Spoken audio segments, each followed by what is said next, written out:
dating Senador Antonio Trillanes, mga kababayan, ay nag-file na po ng kaso laban dito sa 18 Marines na hindi naman lahat ay Marines. Okay? Mga ka-GP Natics, at may pahayag po ito na kung saan, mga kababayan, dyan daw sa 18 na nagte-testify ngayon, mga kababayan, para sirain ang credibility ng pagdinig laban kay Sara, ng impeachment, ng pagdinig dito po sa dahig sa ICC, mga ka-GP Natics, ay meron daw po dyan babaliktad at ang ituturo na mastermind ay Duterte, mga kababayan. Talagang siguradong sigurado itong si dating Senador Antonio Trillanes, mga ka-GP Natics, at itong mga kinasuhan, may pumalag, mga ka-GP Natics. Bakit kanyo? Gusto ko po munang ipakita kung sino yung pumalag, mga kababayan, dito sa kaso na ipinal nitong si dating Senador Antonio Trillanes IV. May naasar po kasi. Ito.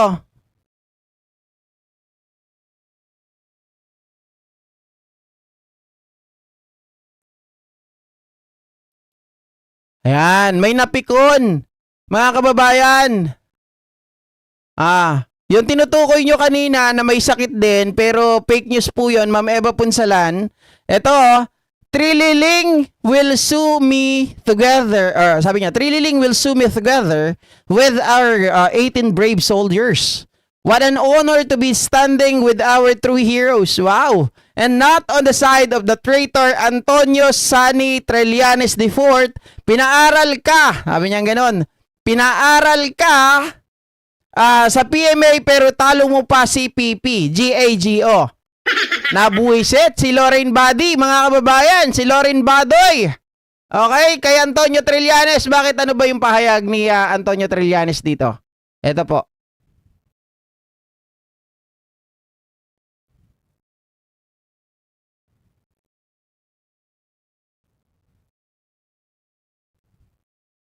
Ayun, okay, ready? Sir, kamusta po? Ano po ang final po ninyo and laban kanino?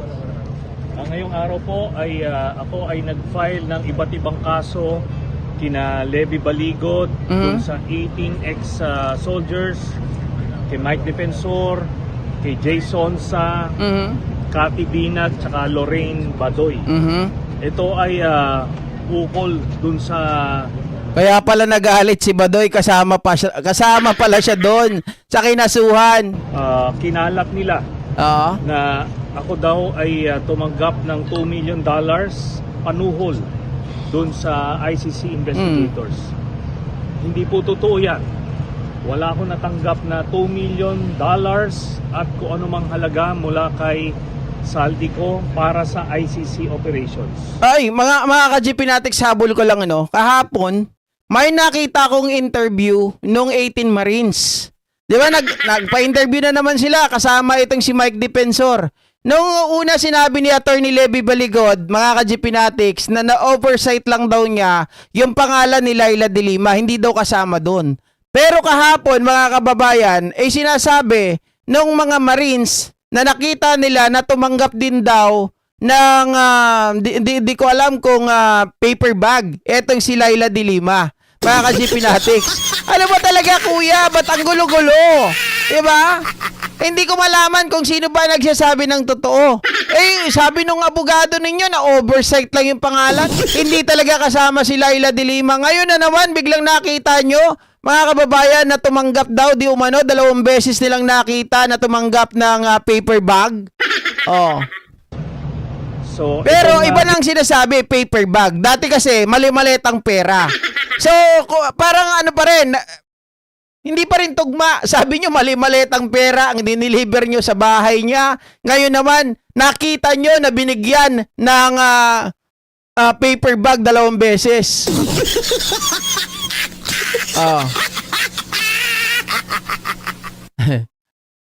Ginawa nila ay paninira lang, hindi lang sa akin, kundi doon din sa mga investigador ng ICC to cast doubt doon sa integrity ng ICC investigations. Ang hinala ko na ito ay gagamitin ni Kaufman para panabutahe dun sa trial, dun sa kaso sa Dahig. Ito na nga, nasa katuparan dahil kahapon ay sinabi niya na gagamitin niya yung mga aligasyon itong mga ginawa nila Levy Baligod. So hindi natin papayagan yan, kaya ito, nagkaso tayo ngayon. Sa tingin ninyo, sir, sino kaya ang nasa likod nito? May iba po bang mas malaking tao? Ang nasa likod nitong pagkilos nila na yan ay ang Duterte camp. So, marami pang ongoing yung investigasyon ngayon, At marami tayong nalalaman. At kinalaunan, ito ang sasabihin ko sa inyo, ilan dyan sa 18 ex-soldiers na yan ay aamin kung sino talaga ang nasa likod nito at anong plano nila. At Parang feeling ko mga kababayan itong si Trillanes kasi may sinasabing ilan dyan sa 18 Marines na yan ay aamin. It appears to me na meron na siyang nakausap ng mga tao, mga kababayan, na babaliktad, na nag-aantay lang sila ng tamang pagkakataon para umamin ang mga o lumabas in public itong mga taong ito na ang nasa likod ng nag-uutos sa kanila ay mga Duterte, mga ka-GP Natex. Kasi magtataka ka. Nung una, itong sila Mike Defensor, sabi niya, wala akong kinalaman dyan sa mga yan. Di ko nga kilala yung mga yan. Di ko nga naman nakakausap. Pero nung nagsalita itong si Antonio Trillanes IV, na ang sinakyan ng 18 Marines na ito, mga kababayan, ay registered sa kanyang asawa, biglang, eto na, mga ka-GP Natex, biglang, parang nataranta, mga loko. Ngayon naman, kasama na mismo si Mike Defensor, mga ka-GP Natex, na kung saan, akalain mo na parang, alam mo ang lahat. Akala ko ba wala kang kinalaman sa 18? Hindi mo alam yung kanilang mga sinasabi. Hindi mo alam ang kanilang mga personal knowledge about dito. Bakit bigla-bigla ay parang naglo-lawyer ka sa kanila? Diba? Parang ikaw yung nagtanim, ikaw yung nagturo sa kanila. kung ano man ang ibinigay sa kanila Oo. para kapalit nitong paglabas sila doon sa press con. So, may nagpahayag sa inyo na magsasabi? Ay, oo, meron daw. Yung 6 daw dito ay may kasong murder. Sa ayon po kay Ombudsman Boyeng Rimulya. Lalabas na lang yan, lalabas na lang. Antayin nyo yan. Ganun talaga, doon talaga uuwi yan. So, paano yung nasabi na Duterte camp? Meron ba kayong initial evidence? Yes. Meron tayo. Unang-una, they stand to benefit most dito sa pangyaring ito. Tapos, marami nang nakalap na ebidensya, impormasyon na nagtuturo doon sa grupo nila. Basta kinalaunan po, antayin nyo lang, lalabas kung ano talaga ang kung sino ang nasa likod nito, magkano ang buong proyekto na yan, ano ang kapalit dito sa mga ginawa nila, at yun, kung sino ang nag-finance. Oo. So parang feeling ko mga kababayan ay kinokollect na lang ni Antonio Trillanes para ilabas itong mga babaliktad. So inaasahan niya na yan. Malamang nakausap na talaga. Ombudsman Julio already admitted na nagkausap daw sila ng ICC. Pero sir, nagkausap na ba kayo ng ICC? Okay, sabi ni Ma'am Emma Ordonez, bakit di sila mag-file ng case? Di yung pa-presscon ang ginagawa nila. Alam na natin kaagad yung intention. Yung intention is mga kababayan, magtanim po ng tawag dito ng duda sa mga Pilipino. 'Di ba? Magtanim yan ang gusto nilang gawin Magtanim muna ng duda at paasahin, paniwalain ang mga Pilipino na ganito yung nangyayari. Kaya mga kababayan, na itong mga taong to, merong mga tao na kagaya ni Trillanes, kagaya ng mga nakikipagtulungan sa ICC para ipabagsak ang mga Duterte. Ganyan, kailangan muna sirain mo muna yung credibility. Kailangan may lumabas muna. Hindi nila talaga intention dito to file a case. Okay? Yan ay maliwanag na propaganda lang. Ito po, Si Ombudsman Rimulya, pwede niyang sabihin kung ano man yung nakikita niya. Ako po hindi ko pwedeng sabihin kung ano yung mga detalye ng mga meeting, kung sino nakausap, kung saan, kailan, dahil ito ay maglalagay sa peligro ng mga involved na tao. ICC investigators man o yung mga testigo na nakausap. So hindi ko pwedeng sabihin yan. At hindi ko ikinaila na since 2017 nakikipag-ugnayan ako sa ICC, pagkalap ng ebidensya, testigo, at lahat ng kailangan gawin para palakasin yung kaso laban kay Duterte. Yun po yan. Nililihis nila yung issue rito eh. Si Duterte kaya siya nasa dahig dahil inabuso niya yung kanyang kapangyarihan. Inalal siya bilang presidente ng Pilipinas para pangalagaan ang bawat Pilipino. Pero anong ginawa niya? Pinagpapatay niya yung mga kababayan natin. At ito, pinagmamalaki nila yan ha. Walang pwedeng tumanggi na hindi nangyari yan. At ito, bukod pa riyan, natuklasan natin na yung palang ginagawa niyang pagpatay, pangtakip lang dun sa talagang pakay nila, which is to monopolize yung illegal drug trade kasi meron siyang sariling drug lord na kapartner, si Michael Yang. So pinagpapatay lang nila yung mga Maliliit. kompetensya nila, tapos sila na nag-import ng mga droga dito sa ating bansa. Oo, Ganun gamit lang yun. yung mga magnetic lifter. So yung mga Pilipinong pinatay, ginamit lang panakot sa mga iba't ibang institusyon na ating demokrasya para hindi sila mapagsuspecha. Yun. Okay, Sir, baka pwedeng reaction naman sa sinabi po ni Attorney Baligod, sundalong kanin daw po kayo. kahit na ano pang tawagin niya sa akin, sanay na tayo dyan.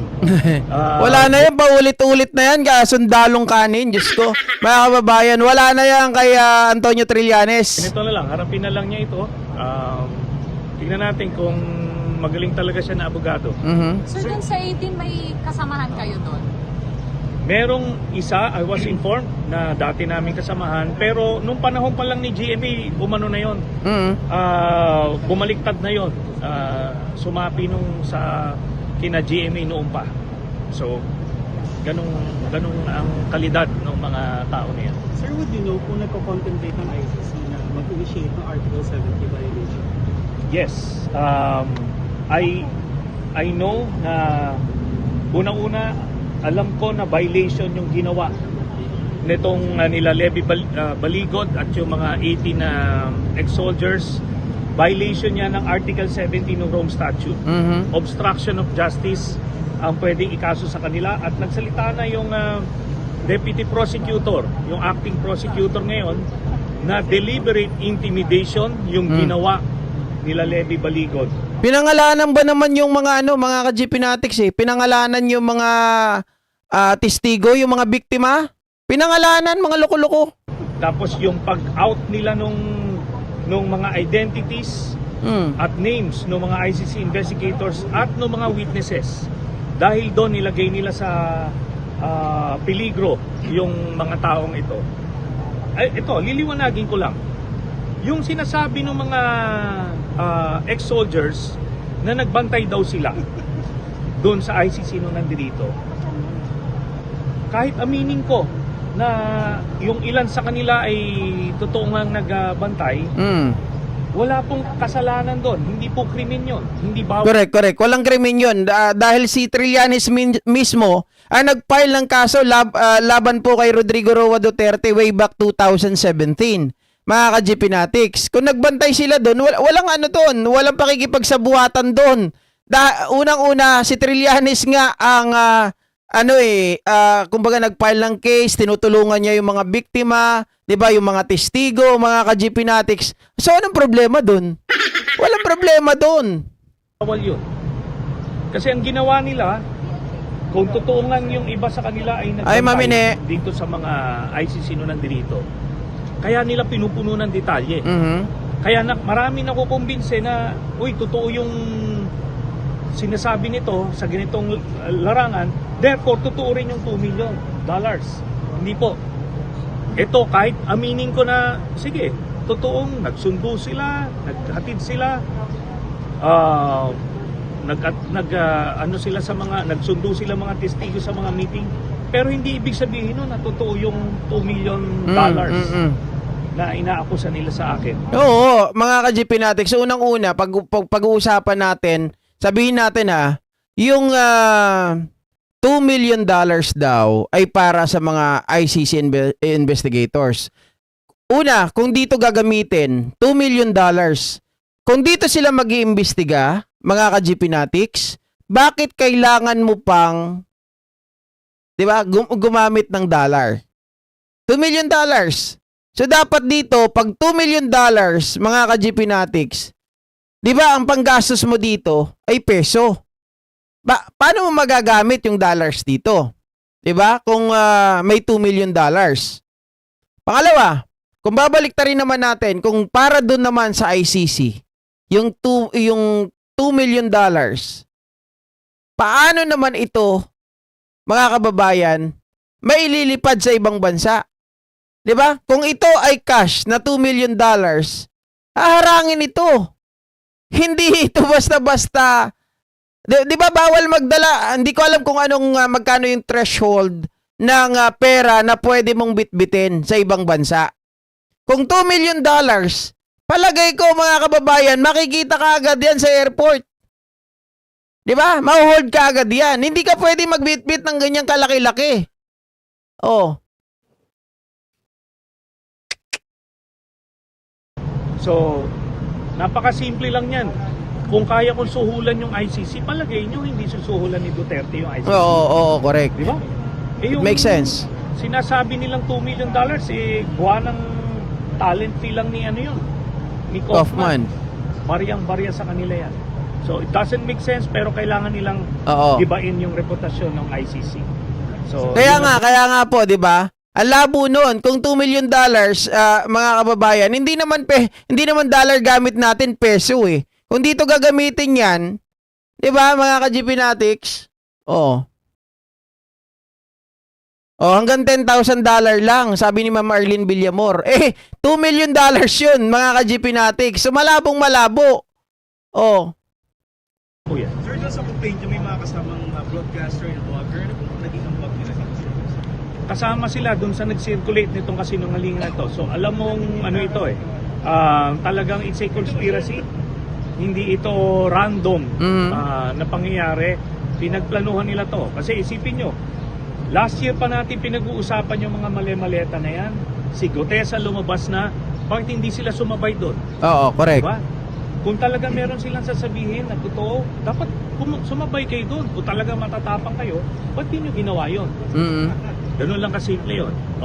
Last year, ni Ugong, ni Chismis, walang lumalabas tungkol sa mga mali-maleta tungkol sa ICC. Tapos ngayon, timely, nilabas nila to sa kasagsagan ng confirmation of charges hearing, biglang meron ng ganyan. So, very malicious. Kaya yun ngayon ang basis natin for this case. Sir, for clarification lang, sir, yung sinasabi niyo pong paghahatid sundo, ito po ba for the sake of argument lang or ito po talagang inaamin niyo na nangyari talaga? I wouldn't know. Hindi ko alam kung sino sa kanila ang totoo ngang nagbantay. Pero hindi ko, I never denied anything. Sinabi ko, inaamin ko, nakikipag-ugnayan ako sa kanila. Pero kailangan ko ba sabihin o kung sino yung nag-drive dito, sino yung nagbantay?